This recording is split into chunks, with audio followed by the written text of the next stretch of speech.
নমস্কার বন্ধুরা, নতুন ব্লগে আপনাদের সবাইকে স্বাগত জানাই। আশা করছি ভালো আছেন সবাই, যে যেখানে আছেন। শিলিগুড়ি শহরে এই রকম টক মিষ্টি ওয়েদারে আমরা খুব ভালো আছি। টক মিষ্টি ওয়েদার মানে ঠান্ডা গরম, এই একটুখানি বৃষ্টি পড়ছে, একটা চিমসানি গরম তৈরি হচ্ছে, আবার কিছুক্ষণের মধ্যে কেমন যেন একটা মেঘ সরে যাচ্ছে, ফুরফুরে হাওয়া দিচ্ছে, আবহাওয়া আরামদায়ক হয়ে যাচ্ছে। আমরা তো সবাই জানি, আমরা ছোটোবেলায় বিজ্ঞানে পড়েছিলাম, আকাশে মেঘ থাকলে আবহাওয়া গুমোট হয়ে যায়। এই সময়টায় একটা গুমসানি রয়েছে বটে, আবার কখনো কখনো এত সুন্দর হাওয়া দিচ্ছে, মনে হচ্ছে না শিলিগুড়ি শহর ছেড়ে অন্য কোথাও যাই। মানে যারা হয়তো শিলিগুড়িতে বেড়াতে এসেছে তারাও হয়তো শিলিগুড়ি ছেড়ে অন্য কোথাও যেতে চাইবে না। মাঝে মাঝে শিলিগুড়ির আবহাওয়া এখন এত সুন্দর হয়ে যাচ্ছে। তবে এটা এখন পশ্চিমবঙ্গের সব জায়গাতেই হচ্ছে, এই সময়টায় বেশ বৃষ্টি হচ্ছে। আওয়াজ পাচ্ছেন নিশ্চয়ই।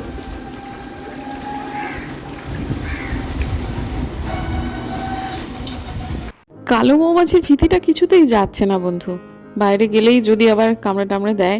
তাই আজকে বাগানের ফুল দিয়ে ওপরে পুজোটা করব না, নিচের পুজোটা বাগানের ফুল দিয়ে হবে। ইনফ্যাক্ট বাগানের না, ছাদের ফুল দিয়েই হবে। ছাদেও ফুলটা কমে গেছে এখন। ফুল বলতে এখন মূলত হচ্ছে উপরে পদ্ম, প্রতিটা গামলা একটি করে হয়তো ফুটে রয়েছে, কিন্তু সেটা দিয়ে তো আর রোজকার পুজো হয় না। নয়নতারা হচ্ছে অতি লক্ষ্মী একটি গাছ, দুটি লাগিয়ে দিলে কিরকম ঝাঁপি ভরিয়ে দেয় বলুন। প্রত্যেকটা ঠাকুরের চরণে একটি করে দেওয়া যায় অনায়াসে।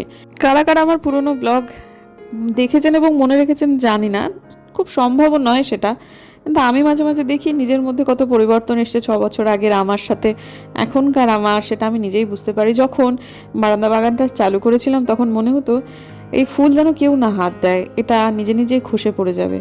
এখন সেই ব্যাপারে আমি আর অতটা গোঁড়া নেই। হ্যাঁ, বারান্দায় ফুল ফুটলে আমার খুব ভালো লাগে, সেটা যদি নিজে নিজে ঝরে যায়, সেটা যদি মামনের ঝাঁটার মানে আঘাতে সেটাকে যদি ফেলে দিতে হয়, সেটা বরং আমার যেন বেশি খারাপ লাগে।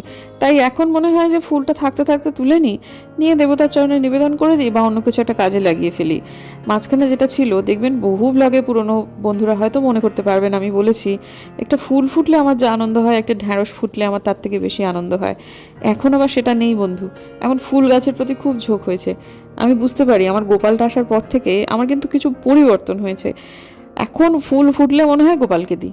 লাল জবা তো অনেকেই বারণ করেছেন, মাও বারণ করেছে, যার ফলে লাল জবা ঠিক আছে, আমার হনুমানজিকে দেওয়ার জন্য ঠিক আছে, কিন্তু গোপালের চরণে ফুল দিতে পারলে আমার খুব আনন্দ হয়। আর সেটা যদি হয় বারান্দা বাগানের ফুল, তাহলে তো কোনো কথাই নেই। তো এখন বেশ কয়েকটা তুলসী গাছ এনেছি এখানে, প্রায় 4টা টবে, এই কটা মাত্র পরিসরে 4টে টবে আমার রয়েছে শুধুমাত্র তুলসী। সেটাও আমার এই গোপাল বাবার জন্যই হয়েছে। চলুন বন্ধুরা, তাড়াতাড়ি করে পুজোটা সেরে নিই, দ্বীপ প্রাহরিক ভোজনের সময় আসন্ন হইয়াছে। লাঞ্চ টাইমে অল্প অল্প খিদে পেতে পেতে হঠাৎ মনে হলো একটু ডিম সেদ্ধ করে নিই। খিদেটা খুব জোর চাগার দেওয়ার আগে এটা হয়ে যাবে, অল্প সময় হয়ে যায় তো। যদি 11ওর এগ বয়লার অ্যান্ড পোচারটা থাকে, আর সব থেকে ভালো জিনিস হচ্ছে এটা ইলেকট্রিসিটি দিয়ে চলে, খুব অল্প সময় হয়ে যায়, খুব সুবিধাজনক একটা প্রোডাক্ট। এই যে এরকম একটা কাপ আছে, তাতে মেজারমেন্ট অনুযায়ী আপনারা জল দিয়ে নেবেন।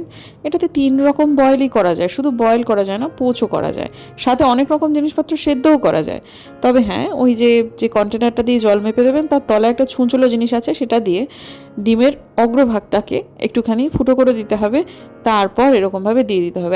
একটা ট্রেতে মোটামুটি 8টা ডিম একসাথে সেদ্ধ করা যায়। যখন সেদ্ধ করতে বসাবেন তখন এই ব্লু লাইটটা জ্বলে উঠবে, তারপর যখন সেদ্ধ হয়ে যাবে অটোমেটিক্যালি ওটা নিভে গেলে আপনারা বুঝে নেবেন হয়ে গেছে। ব্যাপারটা এতটাই সহজ। আমি তো মিডিয়াম বয়েল খাবো, সেই জন্য যতটুকু জল দিতে হয় দিয়ে এই তো খানিকক্ষণ, মানে মিনিট 7-এর মধ্যেই হয়ে গেল। এবার এটাকে ছাড়িয়ে নিয়ে খেয়ে নিই। বেশ খিদেটা এই সময়টা চাগারও দিয়ে উঠেছে, আর তার সাথে সাথে এটা হয়েও গেল। আজকের ভিডিও ডেসক্রিপশন বক্সে লিঙ্ক দিয়ে দেবো, কিনবেন বন্ধুরা, খুব কাজের জিনিস। ইদানিং জামা কাপড় হাতে কাচ্ছি, আমার মেয়ে এই যে বাইরে গিয়ে কিছুতেই জামা কাপড় হাতে কাচবে না, সেরকম একটা পণ করেছে, তার উপর আবার ওই একখানা ঢঙের নেলস করেছে, তাতে সে মানে কিছুতেই করবে না। আর আমার মাকে বললে মা ওকেই সাপোর্ট করে। হ্যাঁ, ও আজন্ম দেখে এসেছে জামা কাপড় কাচার লোক আছে, তুই কি নিজের জামা কাপড় কখনো কাচিস? তাহলে ওকে কেন তুই বলছিস? আর আমার শ্বশুরমশাই হচ্ছে আরেক কাঠি সরেশ, তাই না? তার বক্তব্য হচ্ছে ও কাজটা কি করতে পারে কি পারে না। আমি বললাম হ্যাঁ পারে, ও হাওড়ায় গিয়ে তো ফ্ল্যাটে যতদিন থাকি ততদিন তো আমরা থাকতাম আর কি, ওই তো ও কাচতো আমিও কাচতাম, বলে তাহলেও তোকে নতুন করে শেখাতে হবে না, ওর একটু লাইফটা ইজি করা যাক। তেমন যদি হয়, তোমাদের যদি অসুবিধা হয়, তাহলে আমি কিনে দিচ্ছি। মানে কি, ওনাকে মানে আমার বেটিকে ওইখানি একটা ওয়াশিং মেশিন কিনে দিতে হবে। মানে তারপর আমার মাও তাই বলছে, তোর যদি ক্ষমতায় না কুলোয় বল, আমি কিনে দিচ্ছি। তারপরে শুধু তাই নয়, জানেন তো, আমাকে বলছে একটা মশারি দিবি। বললাম মা, ও কি মশারি টাঙাবে? দিতে পারি, কিন্তু ও কি যাবে? না দিলেই হয়। তোর যদি ক্ষমতায় না কুলোয় বল, আমি একটা মশারি কিনে দিচ্ছি। মানে এমন গরিব হয়ে গেছে আমার মায়ের মেয়ে, তারপর আমার মানে বরের পিতাশ্রী, আমার মাতাশ্রী, তাদের হচ্ছে ওই পেনশনের টাকা দিয়ে তারা সব কিছু কিনে দেবে। মানে আমরা এত গরিব হয়ে গেছি, বুঝলেন তো। তো যাই হোক, কী আর করা যাবে, এখন আপাতত দেখি কি করা যায়। আমার ওই মানে গ্লানিটা নিতে আর ভাল লাগছে না, সেই জন্য কদিন ধরে জামা কাপড় আমি নিজে নিজেই কাচ্ছি, অন্তত আমারটুকু। আর ওই আমার বরেরটুকু সেটা আমার মামনি এসে কেচে দিয়ে যাচ্ছে, টুপুরেরটাও আমি কেচে দিচ্ছি। তাতে যদি একটু লজ্জা টজ্জা হয়, তাতে যদি দেখে যে মা পরিশ্রম করছে, সে ওকে তাকেও একটু করতে হবে, কে জানে কি হবে, তবে যা হবে ভালোই হবে, এই আর কি। আমাদের ওই দিকটাতে আবার একটা মৌমাছির চাক হচ্ছে, ওটা মৌমাছি বললো, তবে পুচকি পুচকি মৌমাছি, ছোট্ট ছোট্ট, যেগুলোতে সাংঘাতিক নাকি ইয়ে হয়, মানে একদম কালো, কুচকুচে কালো। কী ধরনের মৌমাছি, মানে কিছুটা মাছের মতো আর কি, মাছের থেকে এক সাইজ বড়, এক বা দু সাইজ বড়। তো ওই যে ভাইটি আমাদের এই বলতার চাকটাকে ভেঙে দিয়েছে, ওটা ভীমরুল ছিল, তা সেটাকে ভেঙে দিয়েছে, সে তো ক্যাম্পার দিয়ে ভেঙেছে। ওর কাছে একটা স্ট্যান্ড আছে যেটা প্রায় অনেকটাই উঁচু, আর আমাদের একটা আগে যেটাকে ল্যাডার দিয়ে আমরা ব্যবহার করতাম, ল্যাডার হিসেবে যেটাকে ব্যবহার করতাম, সেটা নিচে নিয়ে গিয়ে ও স্ট্যান্ডটাকে বসিয়ে দিয়ে 250 গ্রাম কর্পূর উপরে, মানে একটা স্ট্যান্ডের ওপরে বসিয়ে দিয়ে নিচে একটা টিলাইট ক্যান্ডেল জ্বালিয়ে দিয়েছিল, সেটাতে বাষ্পায়ন ঘটিয়েছিল। ওটাই ওইভাবে করেই কিন্তু ওই অত বড় ভীমরুলের চাকটা চলে গেছে। তা বলে দিয়েছিল যে সন্ধ্যেবেলার দিকে সমস্ত জানলা দরজা বন্ধ করে দেবেন। ওটা হেলমেট টেলমেট পরে ওই কাজটা সে করেছিল। করে পরের দিন আমরা দেখলাম যে হ্যাঁ, সত্যি সমস্ত ভীমরুল চলে গেছে। তো এইভাবে কর্পূর জ্বালিয়েও যে ভীমরুল মৌমাছি তাড়ানো যায়, সেটা আসলে আমরা কেউই জানতাম না। তা যাই হোক, একটা নতুন অভিজ্ঞতা হলো বটে। কিন্তু এইবারেতে সে ভাইটি এসে বললো যে এটা এক ধরনের মৌমাছি, চাকটা খুব বড় না হলেও প্রচুর রয়েছে, যেহেতু ছোট ছোট আর কি, তো ওটা না ও করতে পারবে না। আর ওটা এই গাছটা যেহেতু বাঁচাতে হবে, সেহেতু মিউনিসিপ্যালিটির লোককেও আমরা খবর দিইনি যেটাতে ভীমরুল হয়েছিল, কারণ গাছটা দারুচিনি গাছ, শাশুড়ি মার লাগানো গাছ, ভালো গাছ ওটা। ওটা না শুকনো অনেকগুলো ডাল জমা করা আছে, সেগুলোর মধ্যে হয়েছে, উচ্চতাটা খুব বেশি নয়। আর বললো যে একদম সংলগ্ন হচ্ছে ওই দিকের রাস্তাটা, ওটাতে আমাদের খুব একটা রিস্ক নেই, রিস্ক হচ্ছে রাস্তার লোকেদের। আর সন্ধেবেলার দিকে জ্বালালে ওখানে অবধারিত কেউ না কেউ কামড় খাবে, সেটা আমরা কখনোই হতে দিতে পারি না। সেই জন্য ওই ভাইটি বলে গেল যে এটা দিনের বেলাতেই করতে হবে। ওই রাস্তাটাতে বিশেষ করে আমাদের এই মানে মুন্নাদার দোকানটাতে সন্ধ্যে থেকে, এই যে দেখতে পাচ্ছেন নিশ্চয়ই, এই যে দোকানটাতে সন্ধ্যে থেকে একেবারে লোকজনের ভিড়ভাড়টা থাকে। আর এই একটা রাস্তা, লোকে এত যাতায়াত করে, কতজনের প্রত্যেক দিনে যাতায়াতের জায়গা না এটা, এটা এরকম করা যাবে না। এটা অত্যন্ত মানে কি বলবো, অবিবেচকের কাজ। ওটা মিউনিসিপ্যালিটির লোককেই খবর দিতে হবে। কেন যে এত আর বারবার করে একই জিনিস হচ্ছে কে জানে। আর এই যে বাগানটা, এই বাগানটাকে নিয়ে আমাকে অনেকেই অনেকবার করে বলেছেন যে তোমাদের বাগানটা খুব অপরিষ্কার, সেটাকে একটু পরিষ্কার করাও।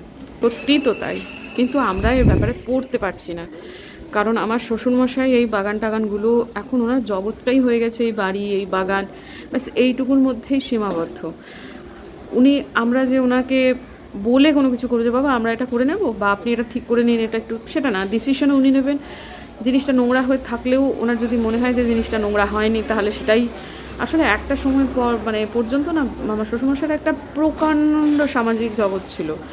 তিনি বাড়িতেই কম থাকতেন, কিন্তু এখন কি হয়েছে, শরীর আর চলে না, কিন্তু মাথা ষোলো আনা চলে।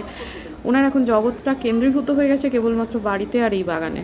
তারপর সেই জায়গা থেকে, সেই যে একটা কর্তৃত্ব বোধ, সেখান থেকে না ওনাকে কোনোভাবেই সরিয়ে আনা যাবে না, সেটা সম্ভব নয়।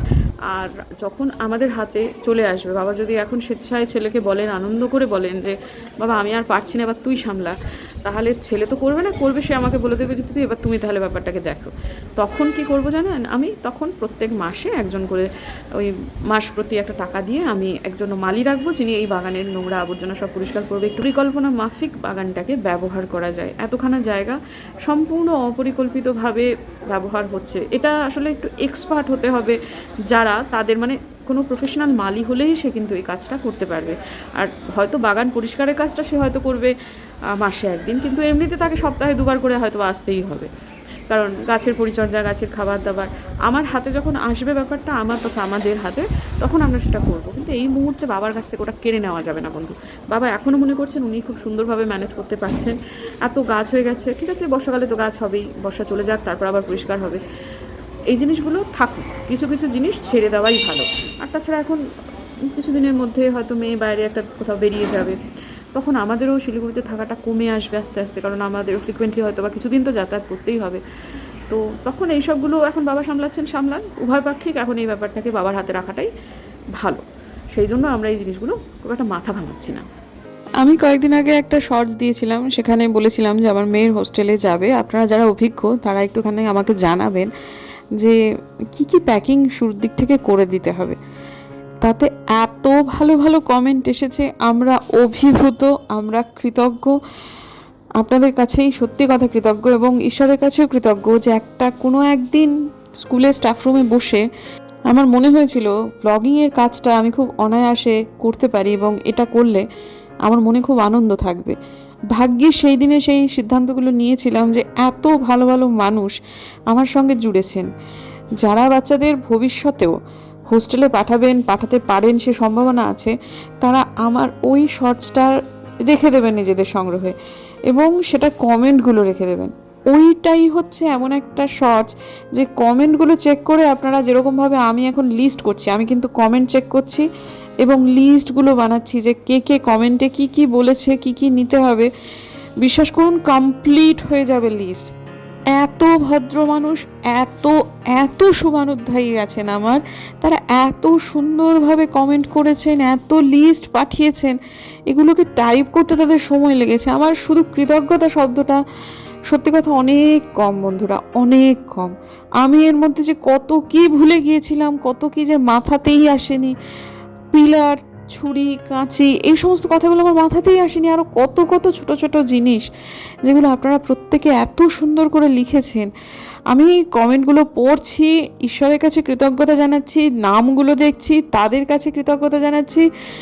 আমি ঈশ্বরকে বলছি যে ঈশ্বর এদের সবার মঙ্গল করো, যারা পাঠিয়েছেন তাদেরও, যারা পাঠাননি তাদেরও। তার মধ্যে একজন দেখলাম খুব সুন্দরভাবে লিখেছেন যে যেগুলো দিতে ভুলে যাবেন সেগুলো ভুলে যান, সেগুলোতেই মেয়ে অনেক সুন্দরভাবে বড় হবে। সত্যি কথা বন্ধুরা, কথাটা 100% সত্যি কথা, কিন্তু সেটার মনে হচ্ছে না দরকার হবে, কারণ এই কমেন্টগুলো দেখে আমার লিস্টটা মোটামুটি কমপ্লিট হয়ে গেছে। আবারও বলছি, শুধু কৃতজ্ঞতা শব্দটা আপনাদের জন্য কাফি নয়, অনেক বেশি ভালোবাসা এবং ঈশ্বরের কাছে প্রার্থনা আপনারা সবাই ভালো থাকুন। অনেক ধন্যবাদ। এখন বাজে 17:14, মানে 5:14। আমাদের একটা জায়গায় 7টার সময় যাওয়ার আছে। আমাকে এখনই বলছে রেডি হও। আরে আমি গুরুত্বপূর্ণ কাজ করছি এখন, তুমি এগুলো করলে হয় নাকি? আমি এখন এই কাজ করব। গেম খেলছো না? গেম, এটা গেম নয়, এটা ঠিক গেম বললে তুমি গেম খেলে অপমান হয়। তাহলে এটা কি? এটা লাইফ স্কিল বলো একটা। এটা স্কিল। এটা মানুষের মনকে ঠান্ডা রাখে, মানুষকে। তুমি আগে আমাকে এইটা বলো, তুমি 7টার সময় তৈরি, তুমি 5টার সময় কেন বলছো রেডি হও? রেডি সবসময় কাজের আগে রেডি হয়ে থাকবে, সেই জন্য বললাম যে তুমি রেডি হয়েছো? হ্যাঁ, আমি তো রেডি হয়ে আছি। তাই নাকি? এই যে হাফ প্যান্ট পরে তুমি রেডি হয়ে আছো? হ্যাঁ, এটাই রেডি হওয়া। এই লোকটা না বুড়ো বয়সে আমাকে জ্বালিয়ে মারবে, একদম পরিষ্কার বোঝা গেছে। এখন রেডি হও। টুপুরকে নিয়ে আগের দিনে বেরিয়েছিলাম, একটা কাজ অসম্পূর্ণ ছিল, কিছুটা হয়েছে কিছুটা হয়নি, আজকে সে কাজটা সম্পূর্ণ হবে, সেই জন্য যাচ্ছি। তো বোধিসত্ত্ববাবু যথারীতি ভুলে যান যে তার পেছনে মেয়ে বউ আছে, তিনি বড় পা ফেলে হাঁটেন। তো আমার এক দিদি লিখেছেন, মানে সাবস্ক্রাইবার দিদি, তিনি লিখেছেন তুমি মুম্বাইয়ের হাত ধরে হাঁটবে। মানে এই বুড়ো ভামের হাত ধরে হাঁটতে আর ইচ্ছে করে না, ভাল লাগে না। এককালে খুব হেঁটেছি। হ্যাঁ, তো ঠিক আছে, এখন তিনি এগিয়ে যান গিয়ে। এখন শিলিগুড়ির রাস্তা আমার এতটাই পরিচিত বা এতটা চেনা হয়ে গেছে যে তিনি না থাকলেও আমি আমার বাড়িতে ঠিকই পৌঁছে যাব। কিন্তু একটা মুশকিল হয়েছে ফেরার সময়। বেরোলাম, তখন টিপ করে বৃষ্টি পড়ছে, তারপর বৃষ্টিটা একটু করে বাড়তে শুরু করলো। আর আমরা হচ্ছে ছাতা না নিয়ে যাওয়া মানুষ, আমাদের ছাতা মানে কারোরই না, আমার না বুম্বাদার না টুপুরের। বুম্বাদাকে নিয়ে যেতে হয় পাহাড়ে যেহেতু যায়, আমার না একদম বিরক্ত লাগে পাহাড়ে, মানে পাহাড় বলছি মানে কোথাও আর কি ছাতা নিয়ে যেতে। মানে এক হাতে ছাতা আর এক হাতে ব্লগ করবো, কোন দিকে কি করবো বাবা ভগবান কেন যে আমায় 10টি হাত দিলেন না। মাঝে মাঝে এরকমভাবে অনুযোগ করি, নিজের পক্ষে 3টে হাত দিতেই পারতেন। আমার মতো একা হাতে যারা ব্লগ করেন তাদের জন্য কিন্তু ভগবান 3টে হাত দিতেই পারেন, জানেন তো। ঠিক আছে, আর কি করার, দেননি, বৈষম্য করেছেন। ঠিক আছে, আপাতত সে নিয়ে আমি সন্তুষ্ট, যেটা আমি পেয়েছি। ওর বৃষ্টির মধ্যে কোনো রকম একখানা টোটো পাওয়া গেল, তারপর সেই টোটো করে নাচতে নাচতে আমি এবং বোধিসত্ত্ববাবু ফিরে এলাম। আমি বোধিসত্ত্ববাবু দুপুর তিনজনেই ফিরে এলাম বাড়িতে, বাগড়াকোট হয়ে এলাম। তারপর এখানে একটুখানি আলপনা দিয়ে ঢোকার পর অল্প ভিজেছি, বেশি ভিজিনি, চা দিল, চাটাকে ঠান্ডা করতে দিলাম, খানিকটা খেয়েছি। তারপরে এই যে একখানা দেখলাম রিল, এরম করলে নাকি মুখের মেদ কমে। আমার মনে হলো এরমভাবে মুখ ভ্যাংচানো যাক। আমি কিন্তু এটা এক্সারসাইজ করছি, আমি আপনাদের কাউকে ভ্যাঙাচ্ছি না। যারা নেগেটিভ কমেন্ট করেন তাদের জন্য তো মোটেই নয় এটা, বিশ্বাস করুন নয়, এটা কেবলমাত্র একটা এক্সারসাইজ। ছোটোবেলায় খুব মুখ ভ্যাঙাতাম বন্ধু, একটা সময় ছিল মা মুখ ভ্যাঙালে মানে আমার এটা অভ্যেস হয়েছিল সারদায় পড়তে পড়তে, জানেন, মানে তখন আমি প্রাইমারি স্কুলে পড়ি, এরকমভাবে মুখ ভ্যাঙানো শিখেছিলাম, আর এতটাই হয়ে গিয়েছিল। হ্যাঁ, তো তখন মা না এরকম করে মুখ ভ্যাঙালে একটা করে ঠোঁটে টোকা মারতো, তখন টোকাগুলোকে খুব লাগতো, মা খুব জোরে জোরেই মারতো, যে একবার যদি দেখি এরকম মুখ ভেঙেছিস মারবো টোকা। প্লে স্কুলে যখন পড়তো টুপুরো এরকম মুখ ভ্যাংচানি শিখেছিল, আমিও মারতাম টোকা। এখন আমায় কে টোকা মারবে বলুন তো? সোমু এখনও সব মেটেনি, বোধিসত্ত্ববাবু এখনও খাননি, মানে উনি কলেজ থেকে এসে আজকে খেয়েছিলেন, যার ফলে ওনার আজকে খিদে নেই। একটু আর্লি ডিনার করে নিলে ওনার জন্য ভালো হয়, কিন্তু কয়েকদিন হলো যেটা হচ্ছে যে বেশ একটু ডিনারটা পিছিয়েই যাচ্ছে, 9:30 10টার মতো বেজে যাচ্ছে, যেটা আসলে মোটেই ঠিক না। তা আমার এমনি মোটামুটি সব কাজ হয়ে গেছে, কিন্তু মার একটু মানে ওই আর কি, বিভিন্ন জনে ব্যাপারটা, মা নিজে যথেষ্ট শক্তই আছেন, সবাইকে যেটা বলছেন, কিন্তু ওই আর কি, আমরা মেয়ে তো আমরা বুঝতে পারছি যে মা ভেতরে ভেতরে খুবই দুঃখিত এবং একটু চিন্তিত যে পাড়াটাতে এরকম বারবার করে কেন হচ্ছে। এটার জন্য আজকে মমিনাদি আবার এসেছে, হাসপাতাল থেকে ছাড়া পেয়েছে, কিন্তু মা বলছে যে না আসলেই বোধহয় হতো, পরিস্থিতিটা এটাই। কিন্তু মার মনের অবস্থা নিশ্চয়ই খোঁজ মমিনাদি পেয়েছে, কিন্তু ঠিক আছে, এসেছে, একটা মানুষ আন্তরিকভাবে এসেছেন, কিছু তো বলার নেই। মা বলছেন ওকে কিছু করতে দেওয়া যাচ্ছে না, ও এক জায়গায় চুপ করে বসে আছে, মানে ওর প্রেজেন্সটাই হচ্ছে এখন এই মুহূর্তে আমার মায়ের কাছে একটা সবথেকে বড় টনিক। মমিনাদির প্রতি কৃতজ্ঞতা আছে বন্ধু আমাদের, মানে হতে পারে দিন সাতেক সে খুব ভুগেছে, সে আসেনি, কিন্তু সেটা নিতান্ত ভোগান্তির জন্যই সে আসেনি, না হলে ও বাড়িতে বসে থাকবে এরকম মানুষও নয়। হ্যাঁ, এটা ঘটনা যে ব্যাপারটাকে বাড়িয়েছে, ও নিজে নিজেই ফেলে ফেলে ব্যাপারটাকে বাড়িয়েছে, কিন্তু যখনই একটু ভালো বুঝেছে চলে এসেছে। এই আন্তরিকতা কোথাও পাওয়া যাবে না আজকের দিনে। মানুষ বড্ড খেয়ালি পোলাও রচনা করে, খেয়ালি পোলাওয়ের মধ্যে মেন ফোড়ং যে কে হবে মানুষ নিজেরাই সেটা ডিসাইড করে নেয়, সেসব কথা মানে মুখে থেকে মুখে একটু হলেও রঙটা পরিবর্তন হয়ে যায়, যার ফলে যেটা অ্যাকচুয়ালি কোনো মানুষ হয়তো বলছেন মায়ের কাছে, হয়তো বা রঙটা অনেকটা বদলে যেটা আসছে, সেটা মা হয়তো নিজেকে সেই জায়গায় বসিয়ে ফেলছেন যে এবার কি তাহলে আমার টার্ন, তোরা কি তাহলে সেটাই বলছিস। এই সবগুলোই আর কি হচ্ছে, জানেন তো। এখন সব থেকে ভালো হতো আমার মা যদি স্থান ত্যাগ করতেন কিছুদিনের মধ্যে, কিছুদিনের জন্য, কিন্তু মা তো মাই, তিনি তো সকালবেলা কথা বললাম তখন তো তার সুর অন্যরকম ছিল। না না, ওসব কিছু না, ওসব ছাড়তো, আমি গোপাল সেবা নিয়ে থাকি, আমার 7টা গোপাল আমায় রক্ষা করতে পারবে না, এই হচ্ছে মায়ের সকালবেলার টোন। তারপর দুপুরবেলায় দেখলাম ওই নিয়ে কথা হয়নি, অনেক এদিক ওদিক, বিকেলবেলা কথাটা শুনে একটু খারাপই লাগলো আমার। তো যাই হোক, সন্ধ্যেবেলায় জানতে পারলাম মমিনাদি এসেছে। বিকেলবেলা অবধি জানতাম যে মমিনাদি সন্ধ্যেবেলার থেকে আসতে পারে, তবে জানতে পারলাম যে সে এসেছে। রাত্রিকালীন কথাটা বাকি আছে। এই যে আমার ডেলিভারি, শুশুড়ি দেয় না, শুশুড়ি দেয় না, শুশুড়ি দেয় না আর মেয়ের। যাই হোক, ঠিক আছে, আপনারা অনেকেই দেখি বিভিন্ন রকম মন্তব্য করেন, কেউ বলেন যত সব ন্যাকামি, যত সবে কিছু। এখান থেকে যদি দুপুরে জলপাইগুড়িতেও হতো, মানে শিলিগুড়ি জলপাইগুড়ি, তাহলেও আমাদের খারাপ লাগতো না যে বাচ্চাটা আমাদের এইখানে শুয়ে থাকে, আমরা এখানে শুই, মেয়েটা আমাদের এইখানে থাকে, অত দূরে পাঠিয়ে দিতে হবে, মনটা একটু খারাপ তো আমাদের হবেই, সে তো স্বাভাবিক, এটা তো স্বাভাবিক। আবার মেনেও নিতে হবে, মেনে নেবও, অভ্যেস হয়ে যাবে সবই, সেটাও স্বাভাবিক। কিন্তু প্রথম প্রথম খারাপটা লাগছে, সেটা আপনাদের সাথে শেয়ার করছি। আপনাদের অনেকেরই ভালো লাগছে না, আবার অনেকে তারা আমাদের সাথে মানে আমাদের অনুভূতিতে একাত্ম হচ্ছেন, সেরকম মানুষের সংখ্যাই বেশি। তো যাই হোক, ঠিক আছে, আর কি বলবো। তা এখন এই যে আল্লাদি বুড়ি আমার আল্লাদি করছে, কিছুদিনের মধ্যেই জানিয়ে দেবো, ভর্তি হয়ে যাক, ক্লাসটা চালু হয়ে যাক, মোটামুটি আমরা একটা স্থিতাবস্থায় চলে আসি মানসিকভাবে। আর তাছাড়াও কিরে বুড়ি, বলে দেবো তুই কোথায় ভর্তি হচ্ছিস? এখন একটু দাঁড়াও, জাস্ট মানে শেষ পর্যন্ত আমি পৌঁছে তো গেছি অলমোস্ট স্টোরির। হুম হুম, ব্যাপারটা হচ্ছে লাইফটা তো ওর, ডিসিশন তো ওরও থাকতে পারে। তা মোটামুটি তুই ক্লাস শুরু হয়ে গেলে জানিয়ে দেবো তো। হ্যাঁ, ক্লাস। আর ওর বাবারও তো একটা মত আছে, ওর বাবারও মেয়ে ভাই, আর এই ব্যাপারে ও খুব স্ট্রিক্ট, ভীষণ ভীষণ স্ট্রিক্ট, জানেন তো। তা যার ফলে মানে খুব অশান্তি করবে, খুব রাগারাগি করবে আমার সাথে, সময়ের আগে জানিয়ে দিলে। যাই হোক, চলুন দেখা হচ্ছে বরং কালকে একটা নতুন ব্লগে। আমার বেটির সাথে এবার আমি একটুখানি কসলাই মশলাই করে নিই, আল্লাদিপনা একটুখানি করে নিই, তারপরে শ্বশুর লাগছে বাবু, চলুন দেখা হচ্ছে কালকে একটা নতুন ব্লগে। যদি আমার ভিডিও ভালো লাগে, এটা কি চশমার কাজ? যদি আমার ভিডিও ভালো লাগে সাবস্ক্রাইব করবেন, পাশে নোটিফিকেশান বেলটাকে অন করবেন, যাতে ভিডিও দিলেই নোটিফিকেশান চলে যায় আপনাদের কাছে। দেখা হচ্ছে আগামীকাল, ততক্ষণের জন্য টাটা, আবার টাটা দিই, টাটা।